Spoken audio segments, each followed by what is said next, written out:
ماشاءاللہ ہمارے فاروق صاحب کا بڑا پیارا بیان آیا ہے، ایمان افروز بیان ہے۔ ایمان کی قدر پہچاننے کے لیے زور دیا گیا ہے اور اس کو پھیلانے کے لیے اپنی توانائیاں لگائیں اللہ کے بندوں، اور جو لگا رہا ہے وہ اپنے لیے لگا رہا ہے۔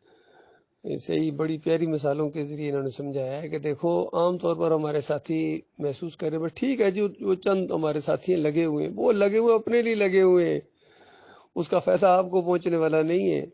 ہاں اگر آپ نظریاتی طور پر ان کے ساتھ ہیں، دعائیں کر رہے ہیں، تو آپ کو بھی اس میں سے حصہ ملے گا، بھلائیاں سب کے لیے ہیں، لیکن وہ جو آگے بڑھنے والے ہیں، اللہ کے راستے میں جہاد کرنے والے ہیں، ان درجات تک آپ نہیں پہنچ سکتے ہیں۔ تو اللہ تعالیٰ نے مجاہدین کے لیے بڑے درجات رکھے ہوئے ہیں، اور اس آیت کے اندر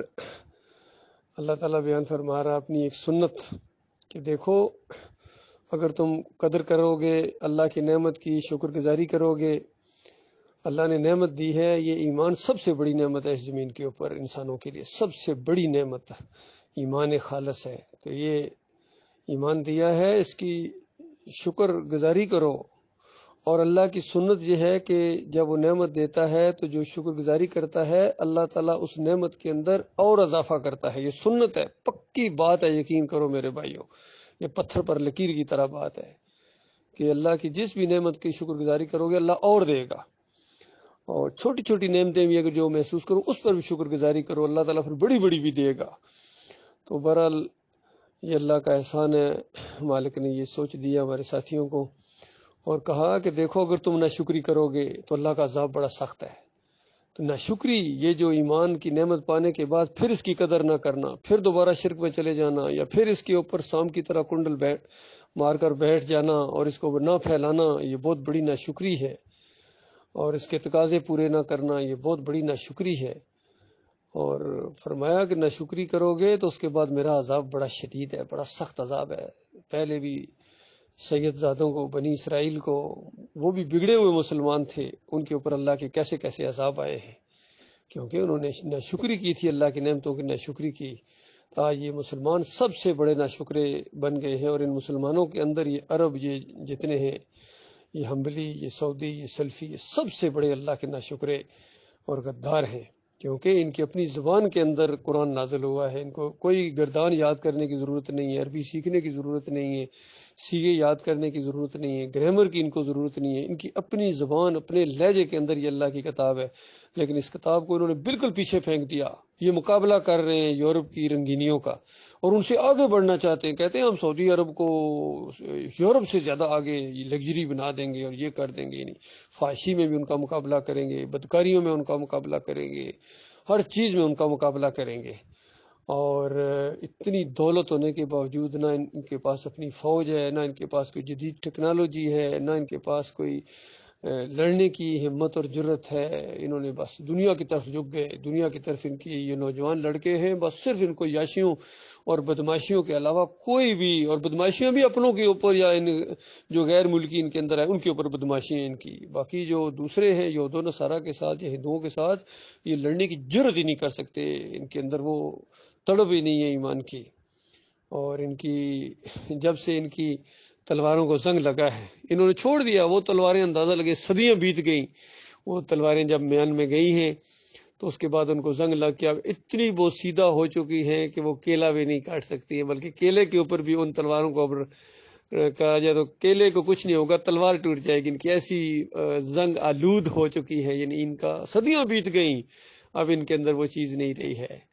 اور کیسے رہتی؟ جب ایمان ہی نہیں رہا ہے تو ان کے اندر اس کی اہمیت ہی نہیں رہی ہے۔ آج بھی اگر ایمان خالص ہو اور پھر تلواریں ہوں، یہ دو چیزیں ہیں، کفر و شرک کا زور توڑنے کے لیے تلواریں ہوتی ہیں، اور اللہ کے دین کو پھیلانے کے لیے اور عدل و انصاف قائم کرنے کے لیے یہ اللہ کی کتاب ہوتی ہے۔ یہ تحریک انصاف بنانے سے انصاف نہیں آتا ہے، تحریک انصاف، تحریک نام اوپر لیبل لگا دیا تحریک انصاف، کوئی جناب لیبل لگا کے آتا ہے کہ ہم جناب لبیک یا رسول اللہ، یہ لیبل یہ ہے، اور کوئی رسول اللہ کی بات نہیں مانتے ہیں، بے ایمان، شرک کے اندر آلودہ ہے ان کے دماغ، رگوں پٹھوں اور خون میں شرک ہے، ان کی سانسوں میں شرک ہے۔ اور کوئی کہتے ہیں کہ ہم نظام مصطفیٰ لے کے آئیں گے، اندازہ ہے کتنا بڑا نعرہ انہوں نے لگایا تھا اس مفتی محمود نے، اس فضل الرحمان طاغوت کے باپ طاغوت نے کیسا بڑا نعرہ لگایا تھا، لیکن کس طرح نظام مصطفیٰ کی دھجیاں اڑا دی انہوں نے۔ اس دین کو انہوں نے پوری طرح آج کمائی کا ذریعہ، ان کے پیٹ سنبھالے نہیں جا رہے ہیں، انہوں نے کمائی کا ذریعہ بنایا۔ دین سے کھایا ہے انہوں نے دین کی کوئی خدمت نہیں کی ہے، بلکہ دین سے کھایا ان مولویوں نے،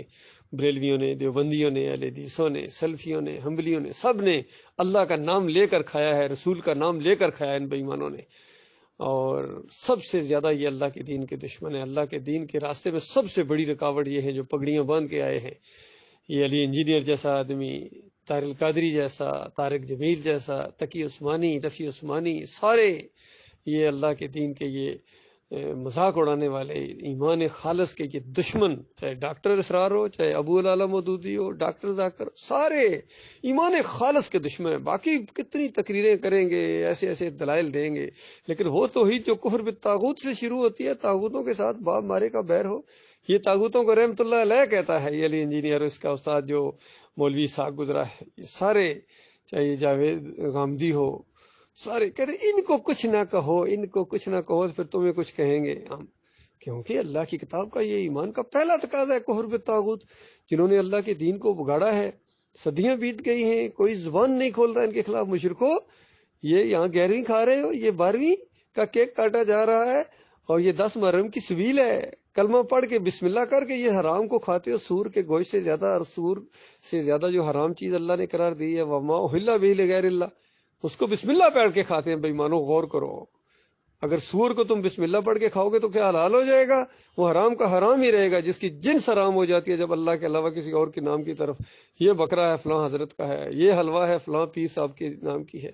یہ کنڈے ہیں، یہ مٹھائیاں ہیں، یہ کیک ہیں، یہ حلیم گوٹے جا رہے ہیں، یہ شربت باداموں والے پلائے جا رہے ہیں، 11ویں کی دیگ، کیا کہنا اس کا، یہ مسلمان کھلا رہے ہیں۔ اندازہ لگائیے، توحید کے اوپر، توحید کی، اللہ کی وحدانیت کی تقریریں کرنے والے یہاں، یہ میں نے دیکھا ہے بحرین کے اندر، اور یہ کھچڑا کھلاتے ہیں محرم کے 10 سوے، اور بڑے بڑے علماء ان کے کہتے ہیں عقل عقل معافی مشکل، کھاؤ کھاؤ کوئی پریشانی نہیں ہے، کھاؤ۔ اس کے بعد جب تمہیں انگارے اور حمیم اور غساق اور خون اور پیپ کی وادیوں کے اندر جب تمہیں ہوتے دیے جائیں گے، زنجیروں کے اندر جھگڑا جائے گا کہ پیر صاحب، پیرانے پیر کو بھی یہی، غریب نواز بھی یہی، کھوٹی کھری کرنے والے بھی یہی،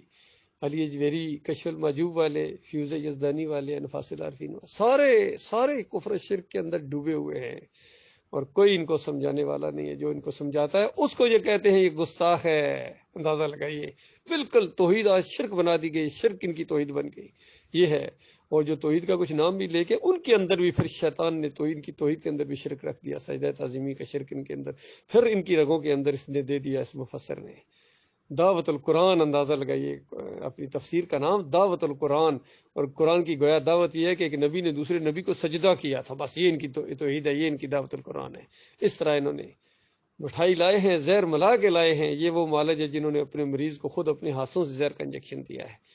یہ وہ باڑ ہے جو اپنی کھیتی کو کھا گئی، یہ جو محافظ ہیں یہ خود غدار بن گئے ہیں۔ محافظ جب غدار بن جائیں، نامرد بن جائیں، تو پھر ملک کی حفاظت کون کرے گا؟ اللہ کے بندوں، قوم کی رہنمائی کون کرے گا؟ کوئی نہیں ہے جو اس طرف اشارہ بھی کرے۔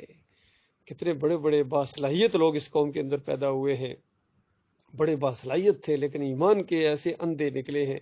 کہ ایمان کی طرف، توحید کی طرف آنے کے لیے تیار نہیں ہے۔ باقی اللہ تعالیٰ نے ہم کمزوروں کو چنا ہے، اس کی قدر کرو اللہ کے بندوں، میرے پیارے بھائیوں، قدر کرو گے ایمان کی، مالک اور ایمان آپ کو دے گا، نوازے گا، آپ کے دل کو مضبوط کرے گا اللہ تعالیٰ۔ اس ایمان کے مسئلے کو زندگی کا نمبر 1 مسئلہ بنایا جائے، اور طاغوت کے ساتھ اور شرک پھیلانے والوں کے ساتھ ایسا بغض کو دل کے اندر سے اٹھے، ہوک اٹھے، اور باپ مارے کا بیر ہو، اور اس سب جھنڈے نیچے کرنے کے لیے ہم انشاءاللہ ایڑی چوٹی کا زور لگا دیں گے، اپنی توانائیوں کو لگائیں گے، ہم کر پائیں نہ کر پائیں، جو آواز بھی اللہ اور اللہ کے رسول کے خلاف اٹھتی ہے ہم اس کو گدی سے کھینچنے کی پوری کوشش کریں گے انشاءاللہ۔ ہمارا مالک ہے، اس کی عزت کے لیے، اس کے وقار کے لیے ہم اٹھیں، الحمدللہ۔